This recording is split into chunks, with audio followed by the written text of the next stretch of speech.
अस्सलामु अलैकुम वरहमतुल्लाह। हज़रत मूसा अलैहिस्सलाम के पास एक बंदा आया और कहा कि मैं गरीब नहीं होता। अल्लाह के नबी, मेरे पास माल ज़्यादा है, आप कोई शफ़क़त फरमाएं। मूसा अलैहिस्सलाम ने फरमाया, ऐसा कर, रोटी ऊँट पर बैठकर खा, तेरा माल कम हो जाएगा। नबी का हुक्म था, उसने कहा ठीक है। उसने खाना ऊँट पर बैठकर खाना शुरू कर दिया। अब वो ऊँट पर बैठकर खाने से पहले हमेशा दस्तरखान बिछाता था। अब वो जहाँ भी जाता ऊँट पर बैठकर खाता। कुछ अरसे बाद आया और कहने लगा, सरकार, माल तो और बढ़ गया है।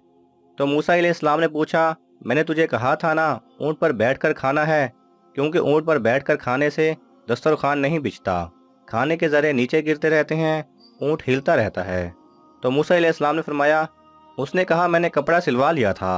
आगे ऊँट के कोहान के साथ लकड़ियाँ बांध कर, गले में लकड़ियाँ बांध कर गले में कपड़ा बांध लिया।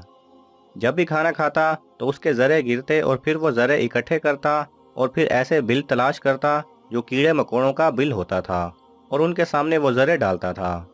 आप इस्लाम ने फरमाया, तू क़यामत तक ऐसे करता रहे तो कभी फ़कीर नहीं हो सकता, क्योंकि तू खाता भी है, खिलाता भी है और रिज़्क़ की कदर भी करता है। अल्लाह सुब्हानहू व तआला हमें भी दूसरों को खिलाने और रिज़्क़ की कदर करने की तौफ़ीक अता फरमाए। आमीन। अगर आपको ये वीडियो पसंद आए तो इसे लाइक और शेयर कीजिए। किसी भी किस्म के सवाल और इजहार राय की खातिर कमेंट्स कीजिए और मज़ीद ऐसे दिलचस्प वीडियोस देखने के लिए हमारे चैनल को सब्सक्राइब करें और साथ में बने बेल आइकन पर लाजमी क्लिक करें।